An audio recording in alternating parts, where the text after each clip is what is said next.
Van Mierlo to move the motion. I beg to move that the House has considered cycling infrastructure in rural areas. It is a pleasure to serve under your chairship, Ms Vaz. I thank the Minister for being here to listen to this important topic as well. I'd like to draw members to the attention of the Register of Interests as a member of Oxfordshire County Council as well. During my time living in the Netherlands as a young student, not so many years ago, I experienced firsthand the ease of cycling. Villages and towns are interconnected by safe cycle routes, which make taking a bike an obvious choice. I remember fondly cycling from my university in Katwijk, in Leiden to the beach in Katwijk. Never once did I feel concerned about the quality of roads or any danger. Never once did I feel the need to take a car. Later, living in Brussels, I saw the stark differences between the traditionally cycle-friendly Flemish region and the car-dominated capital city. However, conscious policy decisions are changing cities. Now, Brussels, like many capital cities across Europe, including our own, is reclaiming road space from private motor vehicles and giving it over to active travel. I'm proud to have been part of an administration in Oxfordshire that pedestrianised the famous Broad Street, much to criticism of local Conservatives, and is rolling out further measures across the city. These policy decisions in cities demonstrate there is no natural order to transport infrastructure. Transport choices are made consciously and by design. While much more needs to be done in cities and towns, rural areas risk being left behind, and the consequences are paid in lives lost and lives ruined. Very happy to give way. I'm very grateful to my honourable friend and constituency neighbour for giving way, and may I congratulate him on securing this debate. In Oxford West and Abingdon, he talked about connecting villages. We have Botley and Ensham, both areas that are growing in the number of populations, but whenever there have been designs put forward, what's often missing are the pots of money. And even though we tried to get it linked into the expansion of the A40, we were told that we couldn't, because if we did, that bid would fail. Entirely the opposite of what we expect in terms of modal shift. Would he agree with me that the funding pots and how they connect together are totally at odds with what the government says they want to do regarding modal shift, particularly to biking and other forms of active travel? Van Mierlo. I thank the honourable member for her intervention. She's absolutely right that funding is key to resolving some of these issues. In particular, the slashing of the active travel fund that the Conservatives did in 2023 from 200 million to 50 million was extremely shameful. While much more needs to be done in towns and cities, more needs to be done in rural areas. The mortality rates on rural roads are 2.7 times higher per mile cycled than on urban roads. If the government continues to ignore rural areas in policy development, it could have devastating consequences. I'm very happy to give way. Thank the honourable member for giving way and congratulate him on securing this debate. I'm very lucky in my constituency that it's interconnected by a series of rivers and canals, the Mid-Cheshire Waterways Ring. I refer to it as the Fellowship of the Ring when I'm amongst council officers, just so that they remember. But it runs 26 miles around my constituency and it's crying out to be used as a cycleway. It's far safer to use canal towpaths than traditional cycleways that are already traffic-free, much cheaper to develop the infrastructure and implement it. And that potential no doubt exists nationwide. I'm just wondering whether the honourable gentleman would agree that there's significant untapped potential for rolling out a cycle network across our canal towpath network. Very thankful for the honourable member's intervention. I would agree that there is significant infrastructure already in place that we could be making better use of, whether that's canals and towpaths or former railways and other such infrastructure. I'm calling today on the government to commit to invest in safe off-road cycling routes and segregated cycle lanes in rural areas. In Oxfordshire, I'm pleased to share with this chamber that the Liberal Democrat-led administration is taking steps to link up towns and villages that are characteristic of the stunning Chiltern National Landscape, Oxford Greenbelt and wider open countryside. The county has adopted Vision Zero, the ambition to eliminate deaths and serious injuries on our roads by 2030. It has already developed a strategic active travel network that draws lines on the map of prioritised cycle routes that would connect towns and villages to each other and to Oxford and cities of the surrounding counties. Yet for now, they remain just lines on a map, unfunded.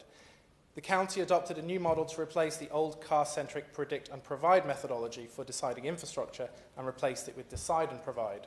Oxfordshire has decided but lacks the central government funding it needs to provide. Even getting a simple project off the ground is a challenge.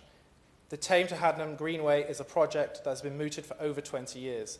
It would connect the market town of Tame, the largest settlement in Henley and Tame constituency, to the nearby village of Hadnam in Buckinghamshire, just 2 miles away.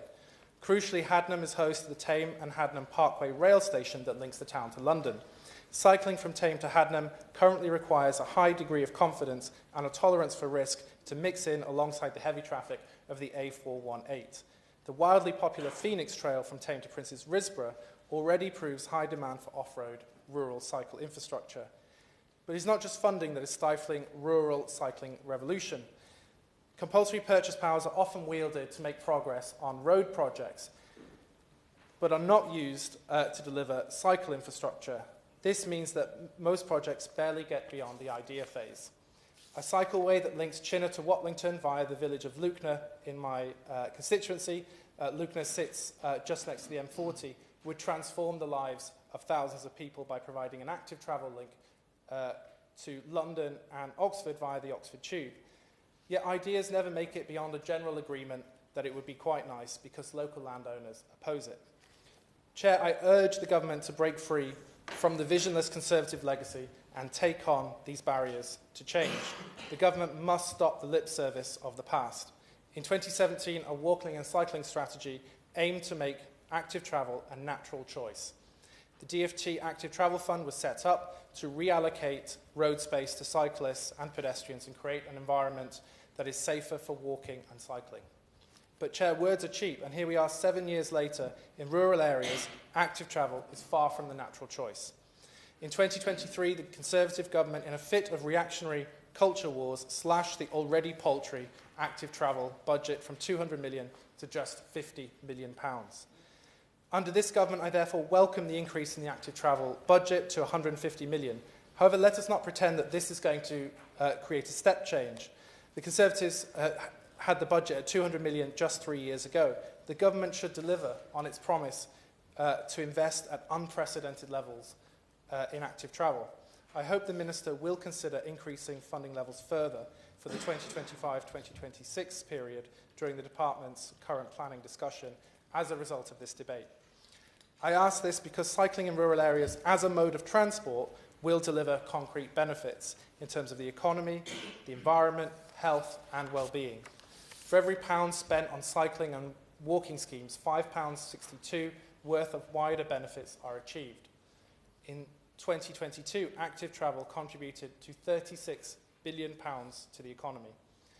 Cycling networks give rise to tourism and flourishing of local businesses, encouraging institutions and services to set up or return to rural areas. It is a privilege and a joy to live surrounded by nature in the villages and towns of my constituency. Yet it can also be isolating. Many villages lack places to exercise, and few have regular buses to the places that do. Latest data for Oxfordshire shows that 58% of people in the county are overweight, and 1 in 3 children, year 6 children, are overweight or obese. Cycling is an obvious means to increase physical activity in areas where small populations can make commercial or council-supported leisure centres unviable. If we truly believe as well that there is a climate emergency, and I believe there is one, rural Britain has to be part of the transformation too.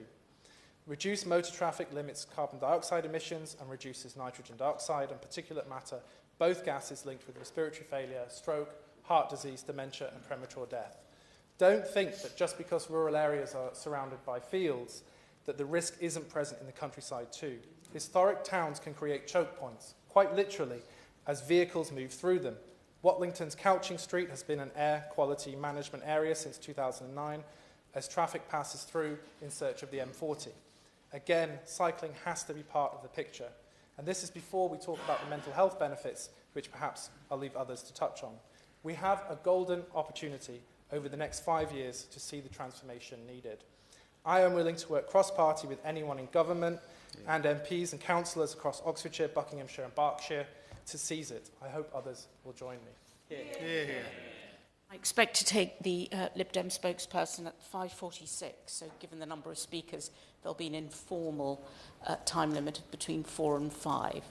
The question is, minutes that is, the question is that this House has considered cycling infrastructure in rural areas. Ben Abisi Jekti. Thank you, Ms Vaz. It is a pleasure to serve under your chairship. Cycling infrastructure in rural areas across my constituency of Huntingdon is poor, and in most cases non-existent. Too many of our towns and villages lack the connectivity required to make them easily reachable by bike, often including roads that cannot be cycled on and no feasible alternative routes. Even as a keen and confident sports cyclist, there are a number of routes within Huntingdon that I will avoid using because they're objectively too dangerous to cycle on. This is very evident when you consider the impracticality of travelling into Huntingdon and St Ives by bicycle from many of our surrounding villages, making commuting by bike for work or for school too difficult for too many. St Ives is a town that desperately needs people to work and shop within it, yet it is largely reliant upon people driving into it. There are persistent traffic problems approaching the town from the east, with the Harrison Way roundabout a constant issue during peak times. Yet the Needingworth Road, which connects Colne, Bluntisham, Erith and Needingworth itself to St Ives, is the A1123, fast and arrow straight, not well lit, and a road I would not advise anyone to cycle on. Approaching St Ives from the north, we have the Somersham Road. Though only a B road, it is again arrow straight and very fast, with significant use by lorries. Indeed, it also includes the Wheatsheaf Crossroads, which has seen a number of road traffic accidents. The County Council is still yet to spend the money it has allocated to upgrading the junction and making it safer. Huntingdon itself is particularly poorly served.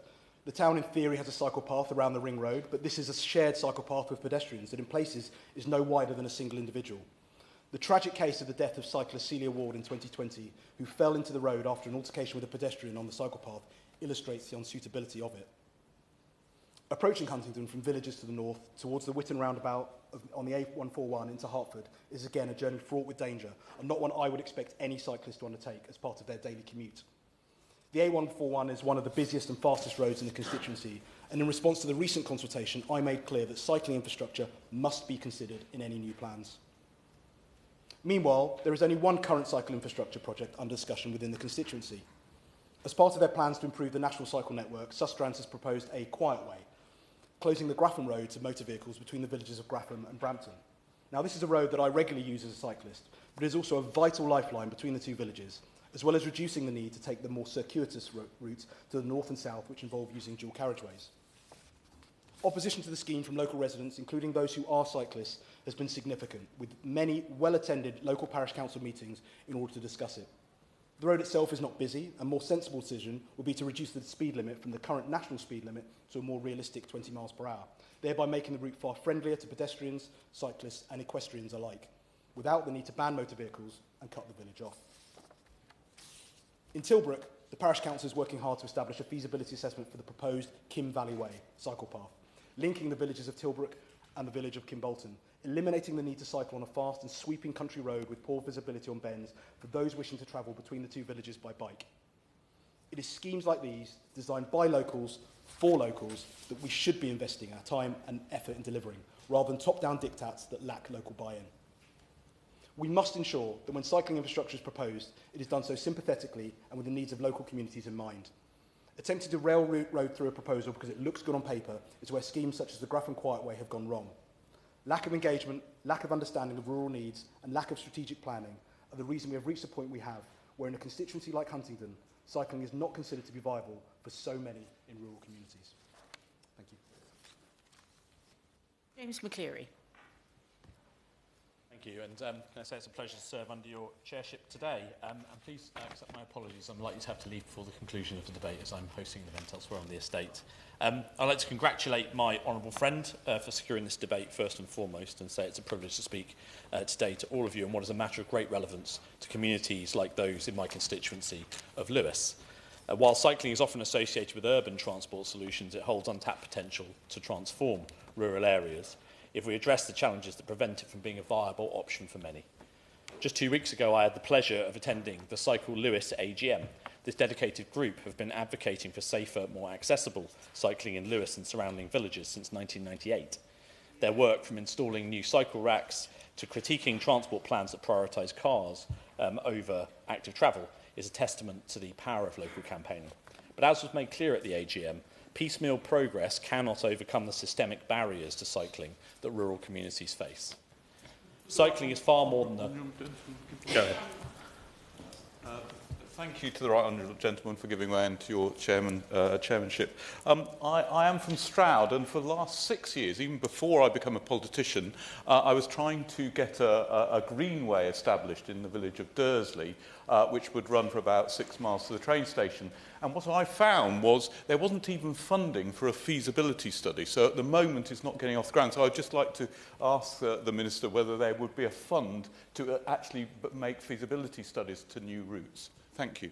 Mr. Cleary.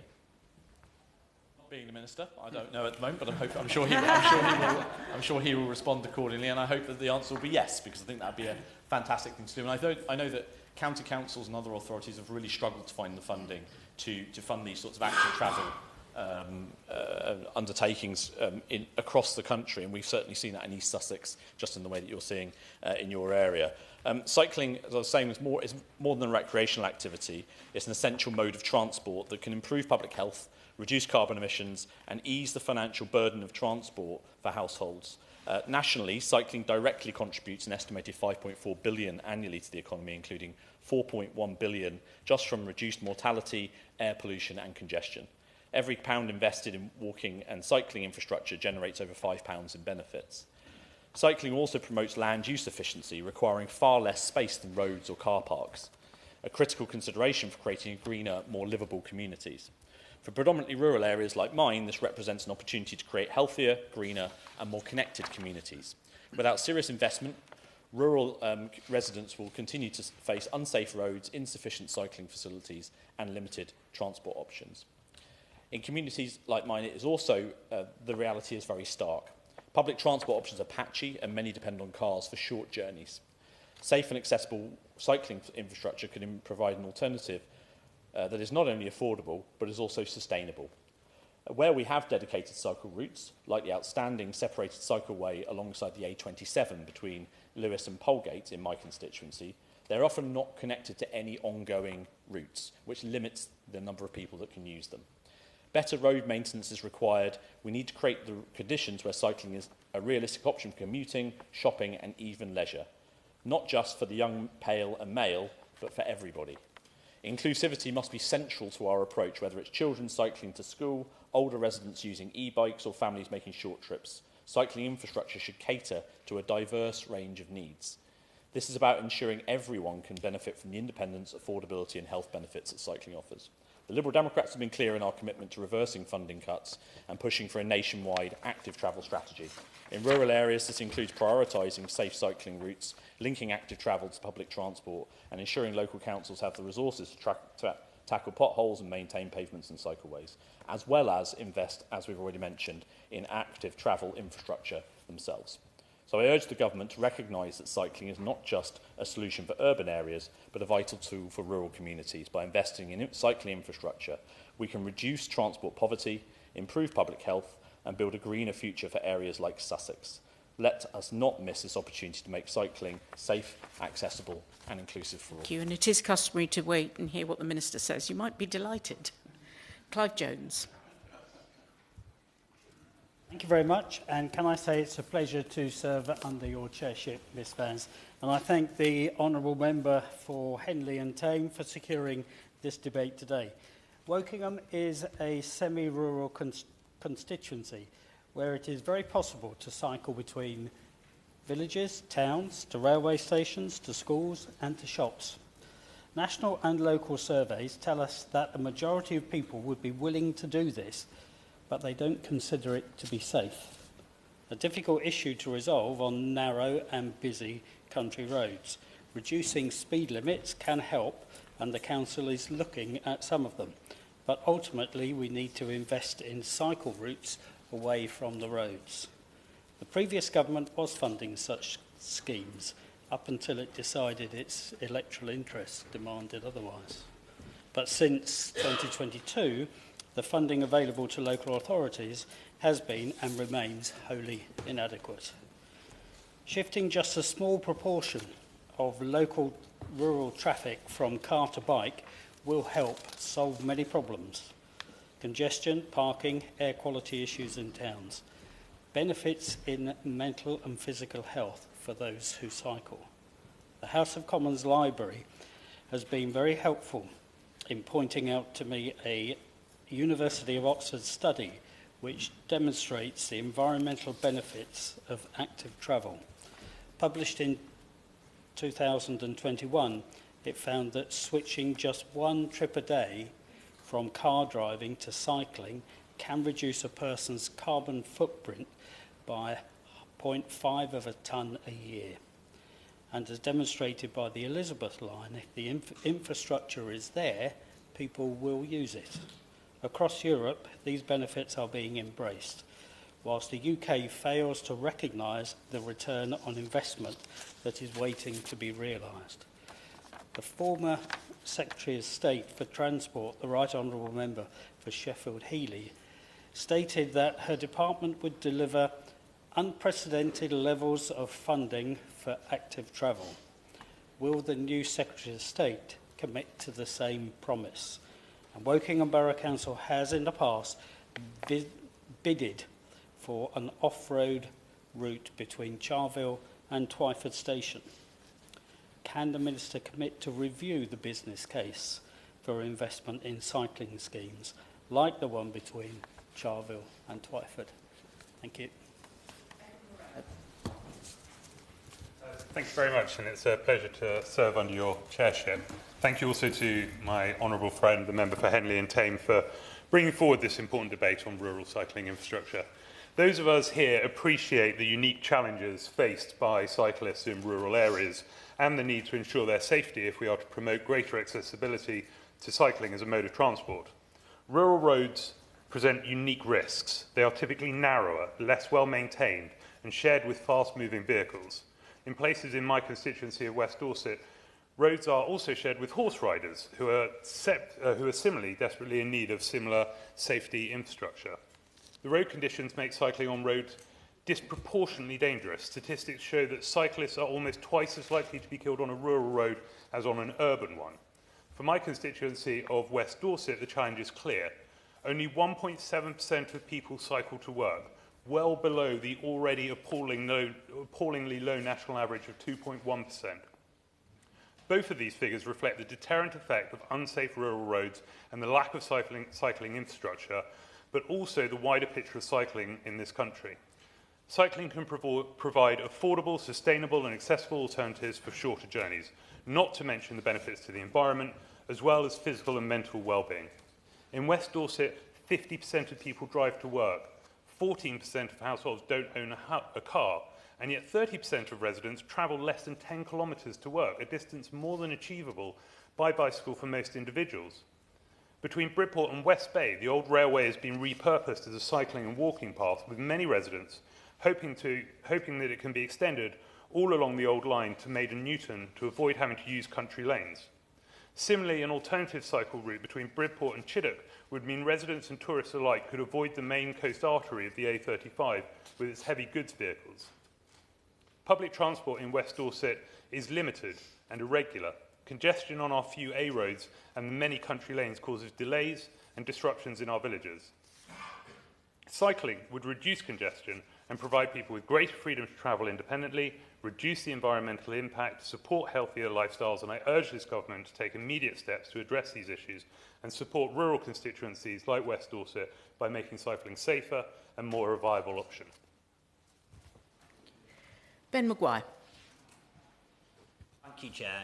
It's a pleasure to serve under your chairmanship, and I thank my honourable friend for securing this important debate for rural constituencies such as his and mine in North Cornwall. Too often it's only urban areas that attract the focus for funding and infrastructure when it comes to active travel. And yet the benefits to physical and mental health and well-being, reducing CO2 emissions and improving air quality are just as applicable in rural areas, if not more so, like my North Cornwall constituency. I'm afraid to say that Cornwall is a region of very poor transport infrastructure and a high car dependence. And the Cornwall Local Transport Plan sets out an ambition for at least 50% of journeys under 5 miles to be completed via active travel by 2030, which is only 5 years from now. Conversely, a road network sufficiently free from harm and fear of harm supports wider environmental and public health ambitions and encourages and sustains the adoption of healthier, active modes of travel. We have within my constituency one of the most popular off-road multi-use trails in the country, the Camel Trail. Recent data shows that the existing trail attracts over 400,000 users each year, of which more than 50% are residents of Cornwall, and 2/3 of these users are cyclists. Currently, only 1% of these trips are used to commute to work, however. With the growing popularity of e-bikes, this is a use which hopefully has huge potential to grow. Early feasibility work by Sustrans shows that there are 2 ways the current trail could be significantly expanded to deliver cycling networks that are sufficiently free from risk or fear of harm to make the option of active travel, and especially cycling, an attractive alternative to using the car. I previously discussed this first expansion option with the Minister recently, so I hope he bears with me as I set it out once again. The trail, which utilises a redundant railway line which follows the River Camel, could be extended inland to make its final destination the old market town of Camelford, providing much-needed regeneration and giving the residents who live there greater access to the countryside and viable non-car commuter route to the larger towns of Bodmin, Weybridge and elsewhere. This would not only help meet Cornwall's active travel ambitions, but it could also provide the government with an opportunity to meet one of its manifesto promises to improve responsible access to nature and create 9 new national river walks. The second option would be to introduce a network of quiet lanes across the wider rural area, which would provide connectivity between outlying villages and the Camel Trail, offering local people viable options for active travel for their day-to-day living needs. A feasibility study for this has already been conducted by local councillor Dominic Fairman. The key design principles for rural quiet lanes are the introduction of 30-mile-an-hour speed limits on roads that already have low motor vehicle flows. People walking, running and cycling, and where appropriate horse riding, should feel safe and comfortable to use the routes, and all users should be aware of who they're sharing the surface of the lane or road with appropriate signage and markings where appropriate. Quiet lanes are a key solution to connect people up in rural areas. On many routes, there's insufficient space to build cycle tracks and other infrastructure next to roads. Quiet lanes can also help facilitate a rural modal shift through making people feel safer when using what are already lightly trafficked lanes for walking and cycling. The Cornwall Transport Plan has a similar... what we need now is greater investment to start addressing rural transport poverty and making schemes such as the ones I've outlined a reality, and deliver transport infrastructure which is fit for the carbon-neutral world we're aspiring to. If the government is really serious about its claim to cut GP appointments by millions by delivering unprecedented investment in our cycling and walking infrastructure, then it must consider schemes such as this Camel Trail Connect project. We don't have a single mainline train station in my North Cornwall constituency, but we do already have a world-class cycle trail. Now is the time to expand it and fund this shovel-ready plan. Thank you. Cameron Thomas. Thank you, Chair, and it's an honour to serve under your chairship. I commend my honourable friend for securing this important debate and for the honourable member for his excellent pun earlier on. My home constituency of Tewkesbury is a patchwork of rural towns and villages where public transport is either scarce or entirely absent, and whence cycling is an oft relied upon mode of transport. Safe, managed cycle routes are vital for many of my constituents as a means to connect with our cathedral city of Gloucester to our south, the cultural centre of Cheltenham to our east, and the medieval town of Tewkesbury in our west. Only in these larger population centres can many of my constituents access their hospitals, schools, stores or social clubs.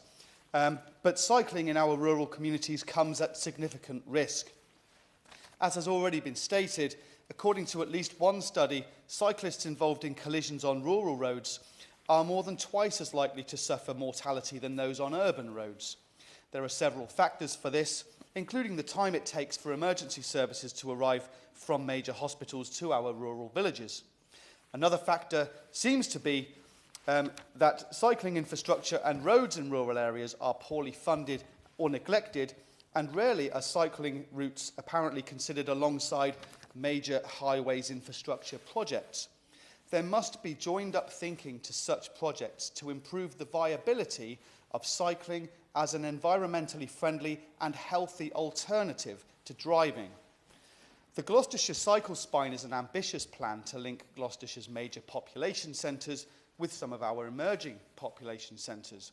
The plan had initially been met with significant public support, but several shortcomings with the plan have since been met with outcry. Issues cited by residents in Long Levens include the camber of the cycleway, drawing water away from drainage and flooding their properties with rainwater. In Churchdown, the road has been so narrowed as to accommodate the cycleway that larger vehicles can now barely pass each other in places. A clear opportunity to link a cycleway to our heritage railway was missed. Now, this is not a pitch against such schemes. It is a call to keep the public engaged and to ensure that it is not implemented piecemeal, but as a joined-up infrastructure plan where the so whats are asked and answered ahead of works. I'm disappointed to learn that a shortfall in funding for Gloucestershire County Council by central government could mean a significant drop in the allocation of the Gloucestershire Cycle Spine, and subsequently Bishop's Cleeve and its 14,000 residents will remain cut off from this project. Just like other transport networks, cycling needs to be treated as a vital part of our infrastructure, planned strategically and funded sustainably for the long term. Thank you. If there are no other people who want to speak, I call on the Lib Dem spokesperson, Steph Aquarone. Thank you, Ms Vaz. It's a pleasure to serve under your chairship, and may I congratulate my honourable friend for Henley and Tame on securing today's debate on such an important issue. He's a great champion of this cause, and I know that he and his Liberal Democrat colleagues across Oxfordshire will be continuing to push for progress in their area. I refer members to my interest as a member of Norfolk County Council, as disclosed in my members' register of interests. But, Ms Vaz, I must declare an even more important interest, which is that I'm myself a rural cyclist. And it's for that reason I'm so pleased to respond to today's debate for the Liberal Democrats. In my area, we have some fantastic cycling routes. In Wells and Holcombe, you can join the National Cycle Network Route 1. You can travel through the north of the constituency as part of the Norfolk-wide Rebellion Way. Towards North Walsham, we have the Weavers' Way, which takes in much of the track bed of the former Midland and Great Northern Joint Railway. Liberal Democrats and I are ambitious for the future of rural cycling across the country. We want to see new cycle networks, and locally, Liberal Democrats are working with communities to deliver on new cycling schemes in their local areas. It's a great shame that the previous Conservative government did not match our ambition or enthusiasm for the future of cycling.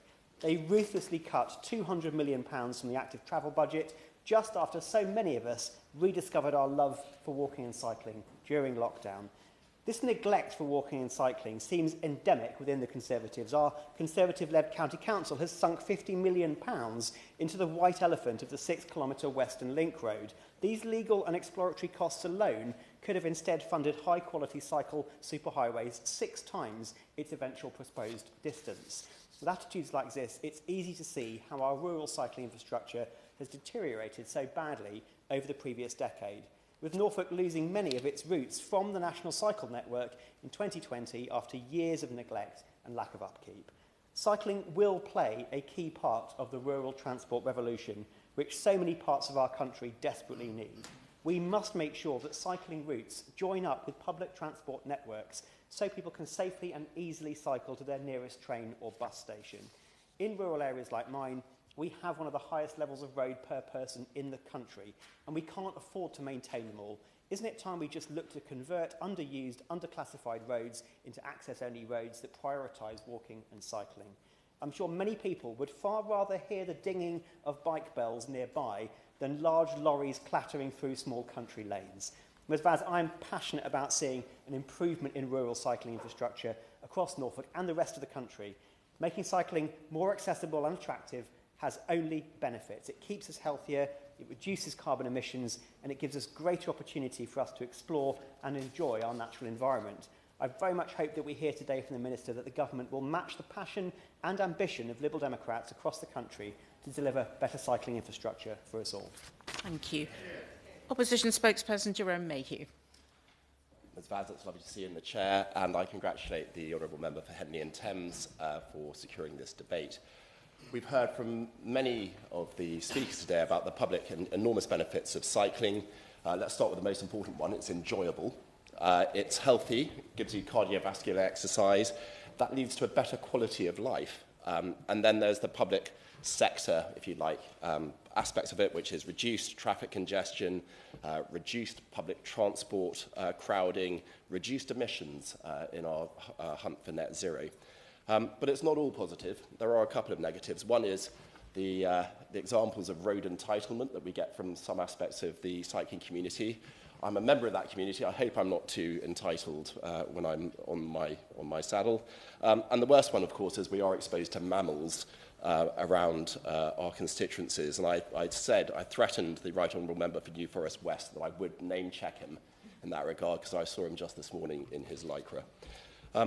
But there is an enormous amount. On balance, it's a huge net positive to us as individuals and to us as a society that we encourage cycling. And that's exactly what the last Conservative administration did, despite the brickbats which were thrown at the moment in a number of the speeches that we've heard this afternoon. Because, as an example, the Liberal Democrat spokesman, my neighbour from North Norfolk, said that there was ruthless cuts to the active travel budget, but he didn't give credit to the previous government for actually creating the fund in the first place back in 2017. So, yes, there have been, as the current administration is beginning to find out, there is a need to take difficult decisions. I think that's a phrase I've heard more than once in the last few weeks about how you spend public money, because you can only spend it once. But the previous government, from 2016 to March 2025, actually invested £6.6 billion from central government funding into active travel. And it helped to create the National Cycle Network, which is some 12,000 miles, Madam Chair, of specialist cycle routes. But there's more to go, because in my constituency, you've got great cycle routes like the Marriotts Way, we've got the Weaves Way and the Peddars Way, which wasn't mentioned earlier, but also links into our community. But there are also frustrations. So at the moment, we're duelling the section of the A47 in my constituency. There is a cycle route that has been planned beside the dual carriageway. But then, just from North Birmingham, for a few hundred yards, you could link it into Acle and a much wider network. So there is definitely more work to be done, because that wasn't part of the original scheme. But I do welcome the budget announcement of £100 million to be going into cycling and walking infrastructure. But I'm slightly concerned, Ms Vaz, that this is only if it's confirmed in the Department of Transport's business planning process. And that's the same for any funding over the next 2 years after this. So what is going to happen, Ms Vaz, as a result of the spending review? And one area which I'd be very grateful if the Minister could expand upon is his commitment to be a strong advocate for active travel with His Majesty's Treasury when it comes to the spending review, and that he confirms that this is one of the key objectives of his department. But it's not just cycle routes. We also use roads in the rural community. In fact, the vast majority of us who cycle regularly in the countryside use typically our B roads as the mechanism for that. And there, because of changing weather patterns, potholes are an ever-increasing scourge. The last administration spent £8.3 billion in road repairs, but I'm the first to admit that there is plenty more work to be done. And they are particularly impactful if you're a cyclist, if you get potholes, because you typically ride towards the edge of the carriageway. That can be a real challenge for us as riders. So can the Minister also give reassurance that he will continue to advocate for an increased investment in road infrastructure to support active travel and a safer, well-maintained roads for all users, including cyclists? I congratulate again the Honourable Member for Henley and Tame. He's right to highlight the benefits and the challenges to cycling in the rural community. And I look forward to the Minister's response, as no doubt he tells us all the things he's going to do to support this important activity. Minister Simon Lightwood. Thank you very much. It's a pleasure to serve with you in the chair, Ms Vaz. I congratulate the honourable gentleman for raising this important issue. He represents a constituency in a very beautiful part of rural England, which, despite its proximity to the capital, is largely rural in nature. Can I thank members in Oxford West and Abington and Mid Cheshire for their interventions today. Member for Huntington, Lewes, Stroud, Wokingham, West Dorset, North Cornwall, Tewkesbury and North Norfolk for their contributions today. I will try and cover the points you've raised within my speech. The member for Henley and Tame is right to highlight the fact that there can be particular challenges in designing safe routes for cyclists in rural areas. There are many country lanes and B roads where the national speed limit applies and where there is clearly no room for a separate cycle lane. These roads can be intimidating places for all but the most experienced of cyclists, with the constant risk of being close passed at high speeds by inconsiderate drivers. Narrow country roads also, by definition, tend to have far less room on them than those wide urban streets, where a segregated cycle lane can offer cyclists protection from other road users. There has also perhaps been a perception, rightly or wrongly, that successive governments of whatever colour are only really interested in promoting active travel in urban areas and tend to ignore the very different needs of rural areas. I can assure him, however, that this government is determined to ensure that active travel, whether walking, wheeling or cycling, can address the transport needs of people both in urban and rural communities. I will come on to the different ways in which we intend to do that in a few moments, but let me first set out the broader context. Active travel, as we all know, is a great way of improving people's health, which can in turn ease pressure on our NHS. And it has other benefits too, including supporting economic growth, reducing congestion and helping to decarbonise transport. All of this matters just as much in rural areas as it does in our towns and cities. Funding for decent infrastructure is critical. At the budget, this government underlined its commitment to active travel by announcing an additional £100 million of capital funding for active travel infrastructure in 25-26 financial year. This reversed the previous government's funding reduction. Active Travel England will announce further details in the very near future of the government's investment plans for this year and next. And I'm confident that some of this investment will enable the delivery of high-quality active travel infrastructure in rural places. But I'm afraid that the honourable member will have to wait just a little bit longer to hear further details on that. The government will then set out what further funding for active travel will be available in later years following the spending review. We will do this alongside a new cycling and walking investment strategy, which we anticipate being published next year. Wherever cycling infrastructure is built, it must be delivered to the right standard.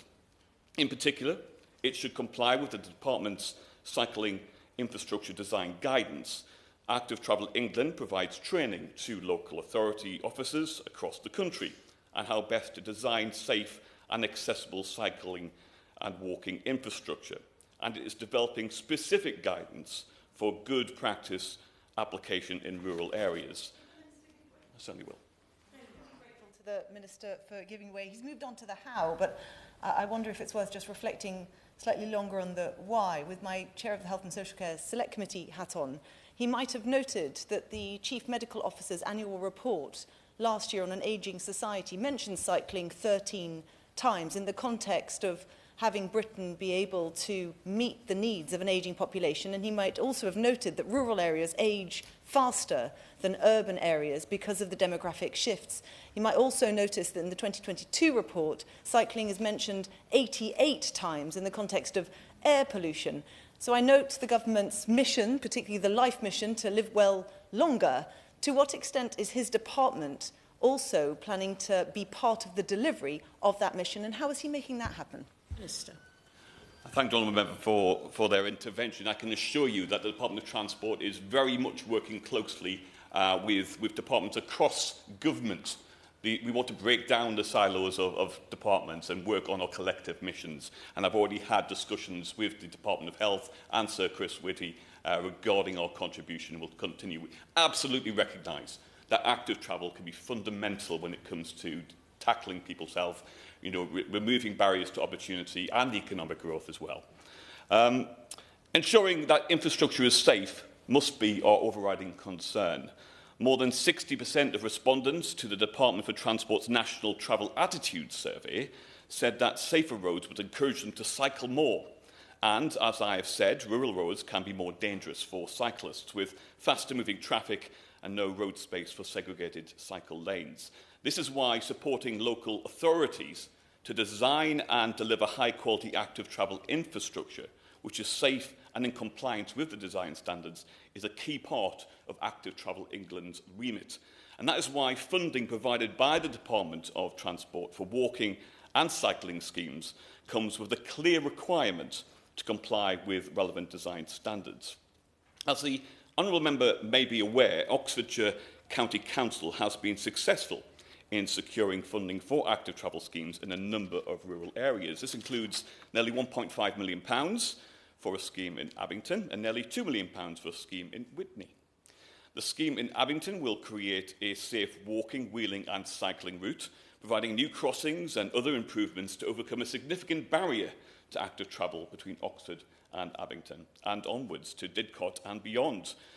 Another example, opened in the last few weeks, is just across the border from the Honourable Gentleman's constituency in Wickham. Buckinghamshire Council completed an Active Travel England funded improved pathway to support walking, wheeling and cycling and horse riding in Keep Hill Woods, High Wycombe. The money to do all of this has come from various dedicated pots of funding for active travel that has been announced by Active Travel England in recent years. In total, almost £650 million of funding has been provided for local authority infrastructure since COVID. In addition, Active Travel England has worked with National Parks England to provide £1 million of funding to allow the 10 national parks authorities in England to develop inclusive active travel plans, as well as supporting activities such as scheme planning and design, and how best to make sure local stakeholders are engaged. All 10 of these projects are due to be completed by next summer. I gather too that there has been a petition last year concerning a proposed off-road cycle route in my honourable member's constituency. If they've not done so already, I would encourage representatives from Oxfordshire County Council to contact Active Travel England about the scheme if it is viable and is a possibility. Just to touch on a few other aspects to try and address some of the points made by members. As I said, Active Travel England has provided £1 million grant funding to the national parks and is currently working on guidance for authorities on how to design and build safe infrastructure for walking, wheeling and cycling in rural areas, including villages and market towns, and we expect the publication of that in late 2025. Active Travel England is currently engaging with stakeholder groups to support this work, including both potential route users, such as disabled ramblers, Cycling UK, the British Horse Society, etc., and guidance users including local authorities, Highways England and bodies such as the National Trust and National Parks. I'll conclude, Ms Vaz, by saying a big thank you again to all those members who've contributed today and the Honourable Gentleman for raising this important issue. And I look forward to continuing to work with him, and I thank his offer to work on a cross-party basis towards achieving our active travel ambitions. So I look forward to working with him and other members in the Chamber this afternoon to enable more people to choose to walk, wheel and cycle, irrespective of where they live. Thank you. Freddie Van Mierlo to wind up. Yes, I thank all honourable members for their contributions, and thank you, Ms Vaz, for calling me again. I'm grateful. So a number of issues have been touched upon. I'd like to just zoom in on speed limits in particular for a minute. My constituency has done an excellent job and embraced lower speed limits throughout the entire constituency. Villages had the opportunity, under an innovative scheme run by the County Council, to reduce speeds to 20 miles per hour on many rural roads. And that has had a really positive impact on collisions. We've seen the largest reduction in collisions in the whole country in Oxfordshire.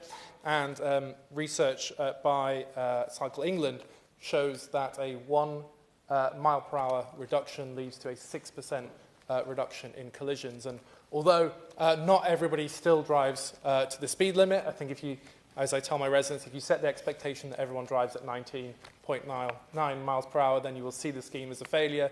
But for the most part, residents are law-abiding and respect the speed limit, and has had tremendous benefits. I think several honourable members spoke on the importance of bottom-up planning and the importance of not having a one-size-fits-all approach.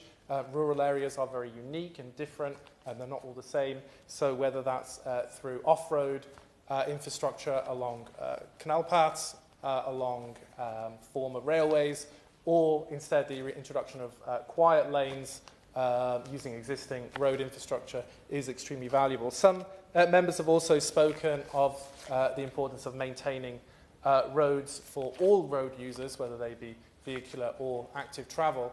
And the government have left, the former government left a £16 billion backlog in road maintenance.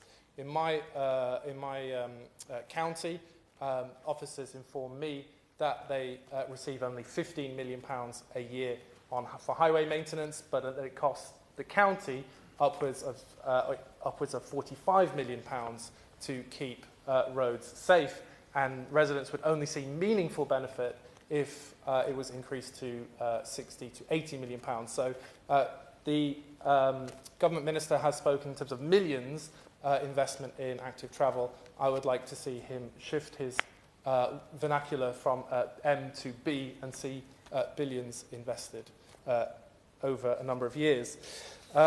Members as well have spoken on the importance of inclusivity, and this is particularly important for me, having learned of how communities approach cycling in the Netherlands. There you will see people cycling on very leisurely bikes and carting all sorts of things on them.